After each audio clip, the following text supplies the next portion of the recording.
चलिए, पिछले लेक्चर में हमने अल्केन्स के मेथड्स ऑफ प्रिपरेशन पढ़ना स्टार्ट किया था। तो उसमें है ना कौन सी चीज़ पढ़ चुके बेटा अपन, डी कार्बोक्सिलेशन रिएक्शन है ना। कार्बोक्सिलिक एसिड को सोडा लाइम के साथ डी कार्बोक्सिलेट करवाने पर अल्केन का फॉर्मेशन हुआ था, है ना। अब सेकेंड वाली मेथड जो this is what that Kolbe's electrolysis, ठीक है। कोल्बेज इलेक्ट्रोलाइसिस ये रिएक्शन जो होती है इसमें क्या लेते हैं हम बोलेंगे it is potassium salt of carboxylic acid लिया जाता है, ठीक है। क्या किया हमने, तो let is potassium salt of carboxylic acid लिया, सोडियम सॉल्ट भी ले सकते हैं, that is RCOO negative, Na positive और इट इज K पॉजिटिव, ठीक है। तो सोडियम और potassium salt of carboxylic acid इनका एक्वस सॉल्यूशन बनाया जाता है। आता है क्या बेटा समझ में, है ना। सोडियम और potassium salt of carboxylic acid है ना, इनका एक्वस सॉल्यूशन बनाकर है ना क्या करवाया जाता है, तो हम बोलेंगे इसका इलेक्ट्रोलाइसिस करवाएंगे हम, ठीक है।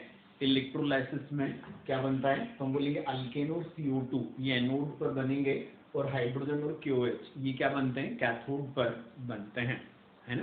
तो सोडियम और potassium salt of carboxylic acid इसका एक्वस सॉल्यूशन बनाकर जब इसका इलेक्ट्रोलाइसिस करवाया जाता है तो यहाँ एनोड पर अल्केन एंड CO2 और कैथोड पर क्या बन जाएगा, it is hydrogen and KOH बन जाता है। आता है बेटा समझ में, है ना। अब रिएक्शन का मैकेनिज्म यदि हम देखें तो अभी आप काफी आसानी से खुद ही प्रेडिक्ट कर पाओगे।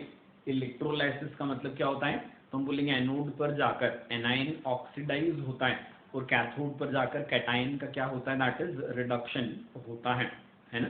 अब क्या है, कैटायन यहाँ पर K पॉजिटिव है जो क्या है अल्कली मेटल है, समझ आती बेटा बात ये।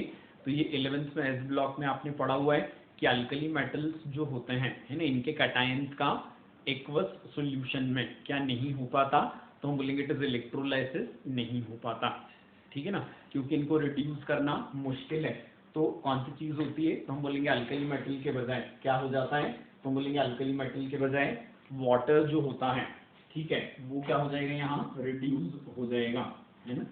कैथोड वाली रिएक्शन जो होगी ये क्या हो जाएगी, कैथोड वाली पहले देख रहे हैं बेटा अपन, है ना। अल्कली मेटल ये पोटेशियम जो that is being an alkali metal, potassium alkali metal होने की वजह से क्या नहीं हो पाता, तो हम बोलेंगे एक्वस सॉल्यूशन में रिड्यूस नहीं हो रहा, तो कैथोड पर उसके बजाय वाटर रिड्यूस हो जाता है, ठीक है। और वाटर के रिडक्शन से क्या बनेगा, दैट इज हाइड्रोजन साथ में OH negative, K positive OH negative मिलकर क्या बना लेंगे, दैट इज KOH, है ना।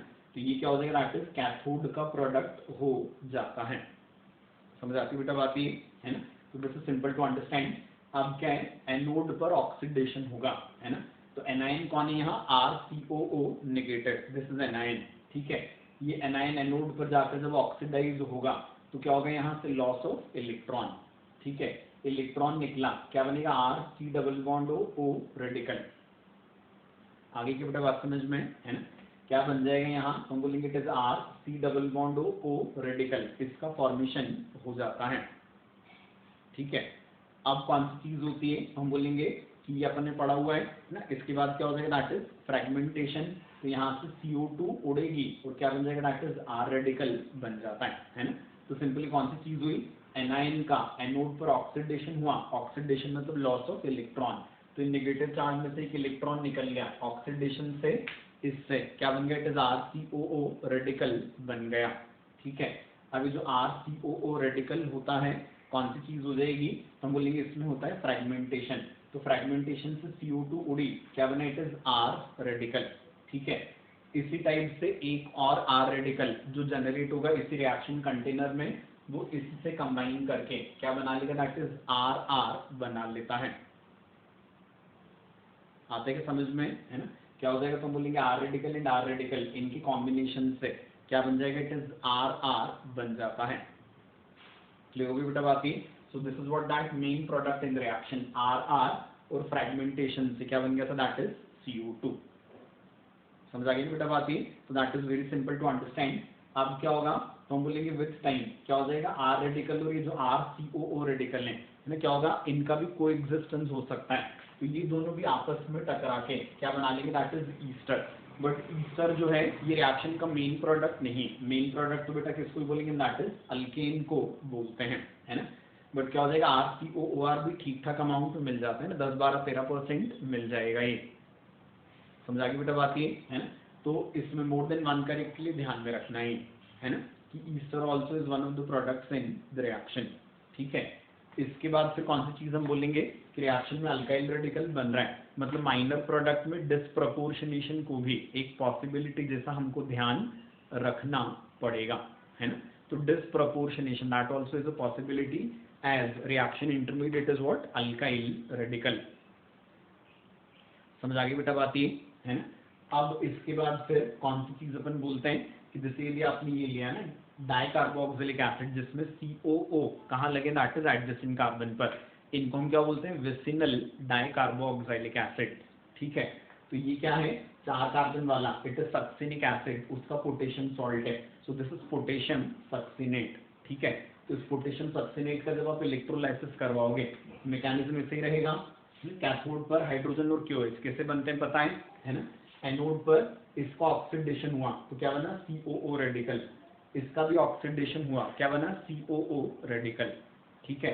फिर क्या उड़ गया यहाँ से, CO2 बाय फ्रेगमेंटेशन, यहाँ से भी क्या उड़ गया, CO2 बाय फ्रेगमेंटेशन, क्या बना यहाँ, तो हम बोलेंगे ये वाला रेडिकल बनेगा, है ना।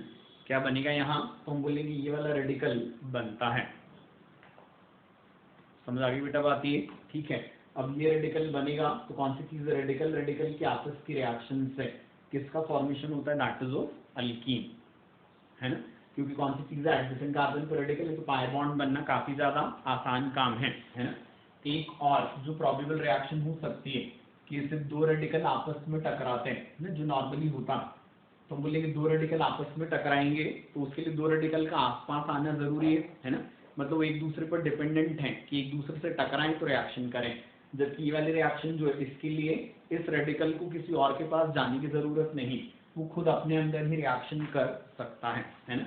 तो हम क्या बोलते हैं, इंट्रामोलिकुलर रिएक्शन से ये प्रोडक्ट बन रहा है, तो इंट्रामोलिकुलर रिएक्शंस का होना ज्यादा फेवरेबल, क्योंकि इनके होने के लिए किसी एक्सटर्नल रिएजेंट की जरूरत नहीं होती, ठीक है।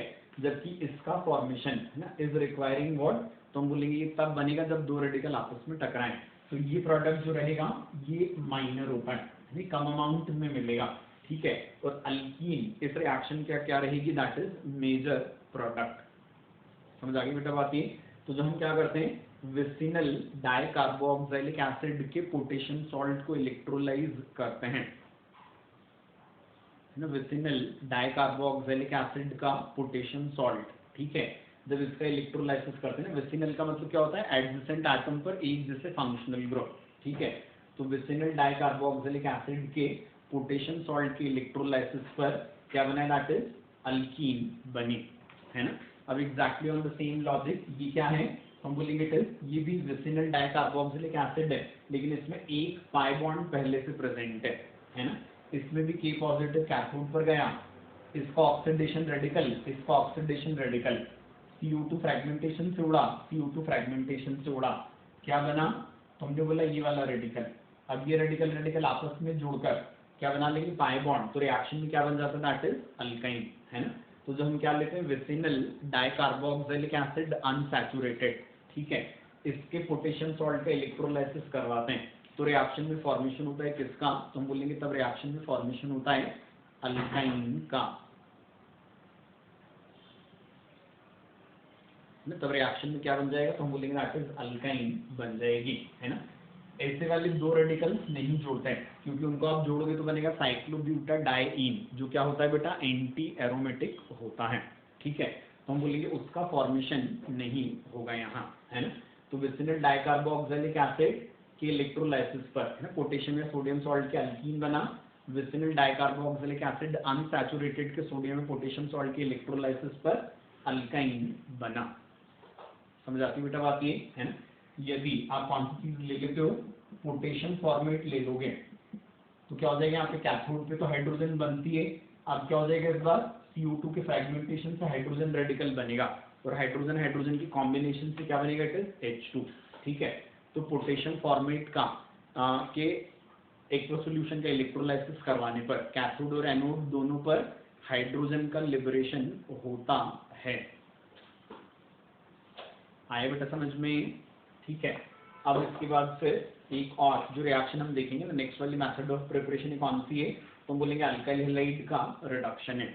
यहाँ पे रिडक्शन करने के लिए आप क्या ले सकते हो, जिंक एसिटिक एसिड, या ले सकते हो जिंक HCl, है ना, या ले सकते हो जिंक NaOH, या फिर आप ले सकते हो जिंक कॉपर कपल, साथ में इट इज इथेनॉल। समझ आ रही बेटा बात ये, है ना? क्या बोले, अल्काइल हैलाइड का रिडक्शन इनटू अल्केन, ये करवाने के लिए व्हाट रिड्यूसिंग एजेंट्स यू में टेक, तो हम बोलेंगे जिंक एसिटिक एसिड ले सकते हैं, जिंक HCl ले सकते हैं, जिंक NaOH ले सकते हैं, या फिर zinc copper couple and ethanol ले सकते हैं।